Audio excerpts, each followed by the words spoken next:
আসসালামু আলাইকুম। আশা করি সবাই ভালো আছো। আজকে নতুন সেমিস্টারের সামার 2020 এর ক্লাস শুরু হয়েছে। আমি তোমাদের ম্যাথমেটিক্স 1 ক্লাস নিব। আচ্ছা, আজকে ম্যাথমেটিক্স 1 এ আমরা ম্যাট্রিক্স নিয়ে আলোচনা করব। প্রথমে দেখো ডেফিনেশন আছে যে ম্যাট্রিক্স কি। এখানে বলা আছে matrix is a collection of some rectangular arrays of number enclosed by brackets or parentheses. For example এটা। আচ্ছা, তাহলে আমরা যদি খুব সহজ ভাষায় বলি যে ম্যাট্রিক্স কি, ম্যাট্রিক্স হলো সংখ্যার অ্যারের অ্যারেঞ্জমেন্ট, মানে সংখ্যাকে সাজানোর একটা পদ্ধতি। সংখ্যার অ্যারে কি, সংখ্যার এক একটা লাইনকে অ্যারেস অফ নাম্বার বলে। অ্যারেস অফ নাম্বারটা হলো এরকম একটা করে লাইন, এরকম একটা করে লাইন। অ্যারে মানে সেখানে সংখ্যার লাইনটাকে অ্যারে বলা হয়।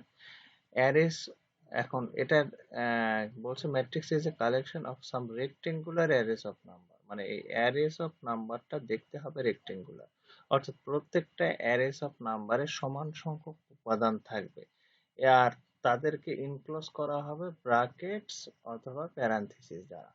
এখন ব্র্যাকেটস কি, ব্র্যাকেটস বলতে তোমরা যেটাকে থার্ড ব্র্যাকেট বলো সেটাকে ব্র্যাকেটস বলে। এটা হলো ব্র্যাকেটস, এই হলো ব্র্যাকেটস। আর এই তোমরা যেটা সেকেন্ড ব্র্যাকেট বলো সেটাকে বলা হয় ব্রাসিস। কি বলা হয়, এটাকে বলা হয় ব্রাসিস, BRASIS, ব্রাসিস।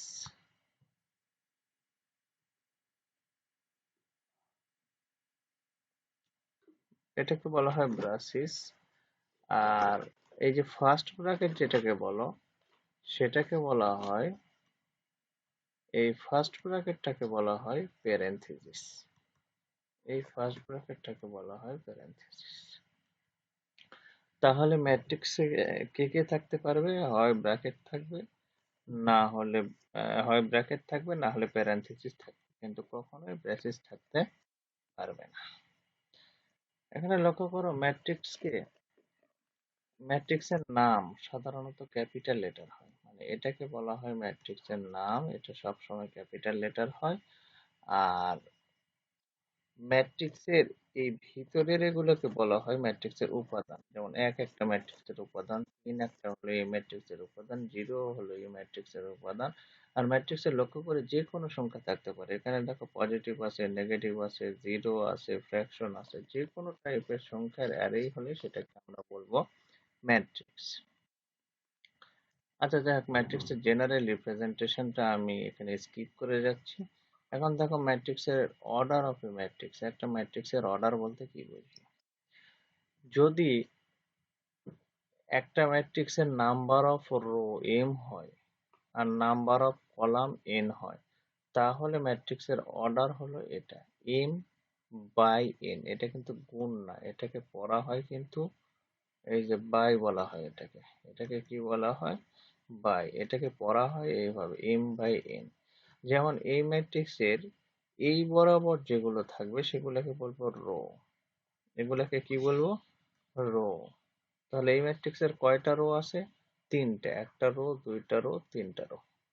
তাহলে এই ম্যাট্রিক্সের m মানে হলো 3, আর কলাম, কলাম হলো উপর থেকে নিচে। কয়টা কলাম, একটা, এই যে একটা কলাম, দুইটা, এই যে একটা কলাম আছে, তিনটা। মানে এই ম্যাট্রিক্সের রো তিনটা, কলামও তিনটা। তার মানে এই ম্যাট্রিক্সের অর্ডার হলো 3/3। সিমিলারলি এই ম্যাট্রিক্সের অর্ডার, রো কয়টা, অর্ডারে প্রথমে মনে রাখতে হবে প্রথমে রো, রো হলো দুইটা।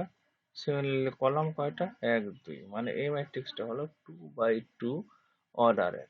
তার মানে এই ম্যাট্রিক্সের অর্ডার হলো 2/2। ঠিক আছে, এই ম্যাট্রিক্সের অর্ডার হলো 2/2। এটা একটু ভালো করে আমরা জানবো, অর্ডার এবং ডিগ্রি, এখান থেকে এমসিকিউ হবে। তোমরা এটা দেখার পর কারো কোনো প্রবলেম হলে আমাকে আবার জিজ্ঞেস করতে পারো। এখন দেখো স্কোয়ার ম্যাট্রিক্স, কোন ম্যাট্রিক্সকে আমরা স্কোয়ার ম্যাট্রিক্স বলবো? একটা ম্যাট্রিক্সকে স্কোয়ার ম্যাট্রিক্স বলা হবে যদি ওই ম্যাট্রিক্সের রো আর কলাম সমান হয়। এই যে এটা হলো ম্যাট্রিক্সের অর্ডার দেওয়া আছে, জেনারেল রিপ্রেজেন্টেশনে ম্যাট্রিক্সের অর্ডার ব্যবহার করা হয়। এআই যে এর অর্থ হলো যে এখানে যে কোনো সংখ্যা আছে আর এর অর্ডার হলো m বাই n। যদি m আর n সমান হয় তাহলে সেই ম্যাট্রিক্সকে স্কোয়ার ম্যাট্রিক্স বলা হবে। অর্থাৎ যে ম্যাট্রিক্সের রো সংখ্যা এবং কলাম সংখ্যা সমান তাকে স্কোয়ার ম্যাট্রিক্স বলা হয়। এখানে দেখো দুইটা স্কোয়ার ম্যাট্রিক্সের এক্সাম্পল দেওয়া আছে। রো ম্যাট্রিক্স, যে ম্যাট্রিক্সের একটা সিঙ্গেল রো থাকে তাকে রো ম্যাট্রিক্স বলে। Row matrix always of order 1 by n, অর্থাৎ এখানে অলওয়েজ 1 হবে রো ম্যাট্রিক্স, আর এখানে যে কোনো সংখ্যা হতে পারে 1 2 3, 1 হবে না, 2 3 4 5 6 7 এরকম যে কোনো সংখ্যা হতে পারে। সিমিলারলি কলাম ম্যাট্রিক্স, যে ম্যাট্রিক্সের একটা মাত্র কলাম থাকবে তাকে কলাম ম্যাট্রিক্স বলা হবে। যেমন এক্সাম্পল হলো এই যে এগুলো এগুলো একটা কলাম, এই একটা কলাম, মানে এগুলো হলো কলাম ম্যাট্রিক্স। ভার্টিক্যাল ম্যাট্রিক্স, দেখো ভার্টিক্যাল ম্যাট্রিক্স হলো when the number of rows is greater than the number of columns, then the matrix is called vertical matrix. আসলে ভাই ভার্টিক্যাল মানে কি? উলম্ব, মানে উপর থেকে নিচে লম্বা বেশি। উলম্ব মানে ভূমির সাথে লম্ব। অর্থাৎ যে ম্যাট্রিক্স দেখতে এরকম, যে 1, এটা ধরো 2 0 1 3 ধরো 1, এই ম্যাট্রিক্স। এই ম্যাট্রিক্স কি ভাই উপর থেকে নিচের দিকে দেখতে বড় না, মানে ভূমির সাথে লম্ব হচ্ছে না। এটা যদি আমাদের ভূমি হয়, ভূমির সাথে লম্ব হচ্ছে এই ম্যাট্রিক্স, তাহলে এই ম্যাট্রিক্সটাকে বলা হচ্ছে ভার্টিক্যাল ম্যাট্রিক্স। অর্থাৎ যে ম্যাট্রিক্সের রো সংখ্যা কলাম সংখ্যার চেয়ে বড়। কি সংখ্যা বড়? রো সংখ্যা। ম্যাট্রিক্সের রো কত? 1 2 3, আর কলাম কত? 1 2। তার মানে যে ম্যাট্রিক্সের রো সংখ্যা কলাম সংখ্যার চেয়ে বড় তাকে বলা হয় ভার্টিক্যাল ম্যাট্রিক্স। সিমিলারলি তার অপোজিট হলো হরিজন্টাল ম্যাট্রিক্স। যে ম্যাট্রিক্সের কলাম সংখ্যা রো সংখ্যার চেয়ে বড় তাকে বলা হয় হরিজন্টাল। হরিজন্টাল মানে ভূমির সমান্তরাল। আচ্ছা, হরিজন্টাল ম্যাট্রিক্সের এক্সাম্পল তোমরা একটু নিজে লেখো, আমি আশা করি তোমরা পারবা। তোমরা না পারলে গুগল লাইভ ক্লাসে আমাকে জিজ্ঞেস করতে পারো। এখন দেখো জিরো ম্যাট্রিক্স, যে ম্যাট্রিক্সের সকল উপাদান শূন্য সেই ম্যাট্রিক্সকে বলা হয় জিরো ম্যাট্রিক্স। দেখো সকল উপাদান শূন্য। ডায়াগোনাল ম্যাট্রিক্স, লক্ষ্য করো একটা ম্যাট্রিক্স যদি এটা হয়, এর ডায়াগোনাল কয়টা থাকতে পারে? ডায়াগোনাল মানে কর্ণ। এর এটা একটা কর্ণ হতে পারে আর এটা একটা কর্ণ হতে পারে। এই দুইটার বাইরে কিন্তু এর কোনো কর্ণ থাকতে পারে না। তো ম্যাট্রিক্সের এই কর্ণটা এই কর্ণটাকে বলা হয় মেইন ডায়াগোনাল। অর্থাৎ লেফট আপার কর্নার হতে রাইট লোয়ার কর্নারে যে ডায়াগোনাল থাকবে সেটাকে বলা হয় মেইন ডায়াগোনাল। ম্যাট্রিক্সের লেফট আপার কর্নার হতে রাইট লোয়ার কর্নারটাকে বলা হয় ম্যাট্রিক্সের মেইন ডায়াগোনাল। যদি কোনো ম্যাট্রিক্স এমন হয় যে ম্যাট্রিক্সের মেইন ডায়াগোনাল ব্যতীত অন্য সকল উপাদান শূন্য, যে ম্যাট্রিক্সের মেইন ডায়াগোনাল ব্যতীত অন্য সকল ডায়াগোনাল এর অন্য সকল উপাদানের ভ্যালু শূন্য, সেই ম্যাট্রিক্সটাকে বলা হয় ডায়াগোনাল ম্যাট্রিক্স। দেখো এখানে একটা ডায়াগোনাল ম্যাট্রিক্সের এক্সাম্পল লেখা আছে। দেখো এর মেইন ডায়াগোনালে শুধু নন জিরো উপাদান আছে, আর অন্য সকল উপাদান এই ম্যাট্রিক্সের জিরো। এই যে এটা হলো মেইন ডায়াগোনাল, লেফট আপার কর্নার হতে রাইট লোয়ার কর্নার। এই মেইন ডায়াগোনালে নন জিরো উপাদান, অন্য সকল উপাদান জিরো। কোনো ম্যাট্রিক্স যদি দেখতে এরকম হয় সেই ম্যাট্রিক্সটাকে বলবো ডায়াগোনাল ম্যাট্রিক্স। ডায়াগোনাল ম্যাট্রিক্স সাধারণত স্কোয়ার ম্যাট্রিক্সই ডায়াগোনাল ম্যাট্রিক্স হয়। এখন দেখো স্কেলার ম্যাট্রিক্স। এখন এগুলো হলো ডায়াগোনাল ম্যাট্রিক্সেরই একটা স্পেশাল কেস। যদি কোনো ডায়াগোনাল ম্যাট্রিক্সের মেইন ডায়াগোনালে সমান উপাদান থাকে, যেমন মেইন ডায়াগোনাল এখানে প্রত্যেকটা উপাদান কত আছে? 10 10 10, এরকম যে কোনো ডায়াগোনাল ম্যাট্রিক্সের মেইন ডায়াগোনালের উপাদানগুলো যদি সমান হয়, তাহলে সেই ম্যাট্রিক্সকে বলা হবে স্কেলার ম্যাট্রিক্স। এবার দেখো আইডেন্টিটি ম্যাট্রিক্স। যদি কোনো ডায়াগোনাল ম্যাট্রিক্সের মেইন ডায়াগোনালে শুধু 1 থাকে, মেইন ডায়াগোনালে কত আছে ভাই এখানে একটু লক্ষ্য করো। মেইন ডায়াগোনালে কি আছে? 1। মেইন ডায়াগোনালে কি আছে? 1। মেইন ডায়াগোনালে কি আছে? 1। 1 ব্যতীত অন্য কোনো উপাদান থাকবে না, মানে একক থাকবে। যদি কোনো ম্যাট্রিক্সের এরকম মেইন ডায়াগোনালে 1 থাকে, তাহলে সেই ম্যাট্রিক্সকে বলা হবে আইডেন্টিটি ম্যাট্রিক্স। এটা আমাদের লাগবে, এটা আমাদের বারে বারে লাগবে। এটা দেখো আইডেন্টিটি ম্যাট্রিক্স অফ অর্ডার 3/3।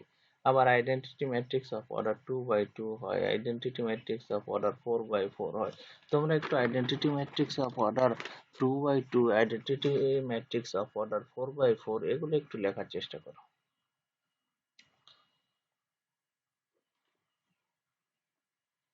তো দেখো, আজকে এই পর্যন্তই আমি তোমাদের আলোচনা করব। আমি আজকে আর নতুন করে কিছু আলোচনা করতে চাচ্ছি না। আমি প্রথম লেকচারে তোমাদের এইটুকু পড়াবো বলেই আমি ঠিক করেছি। এবারে একটু দেখো, এখানে যে এক্সাম্পল গুলো দেওয়া আছে, এই এক্সাম্পল গুলো তোমরা একটু, যে আমি একটা এক্সাম্পল দিয়ে দিয়েছি, তোমরা ডেফিনেশন বুঝে আরো একটা এক্সাম্পল তৈরি করে করতে পারো কিনা, এগুলো একটু তোমরা দেখার চেষ্টা করবে। তোমরা যদি ডেফিনেশন বুঝে এক্সাম্পল সঠিকভাবে তৈরি করতে পারো, তাহলে বোঝা যাবে যে হ্যাঁ, তোমরা বিষয়টা বুঝতে পেরেছো। আর বিষয়টা তখন যখন সবার কাছে ক্লিয়ার হয়ে যাবে, সাধারণত এই কোর্সটার এমসিকিউ গুলো এই অংশগুলো থেকেই হয়।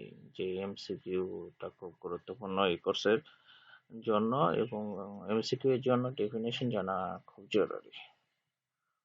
তো আমি আশা করব তোমরা এগুলো একটু ভালো করে দেখবে, দেখে কোনো সমস্যা থাকলে জুম ভিডিও ক্লাসে আমার সাথে কথা বলবে। আমি যতদূর পারি সলভ করে দেওয়ার চেষ্টা করব।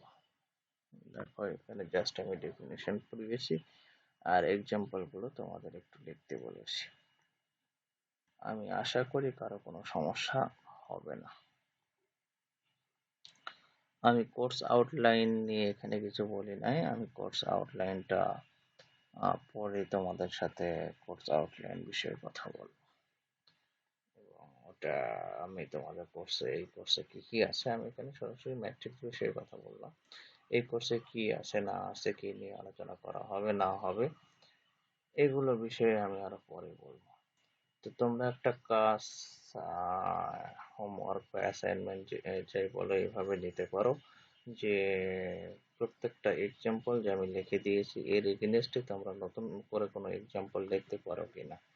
আর আরেকটা কথা, আমি তোমাদের এক উইক পর পর হয়তো একটা করে পরীক্ষা নেব।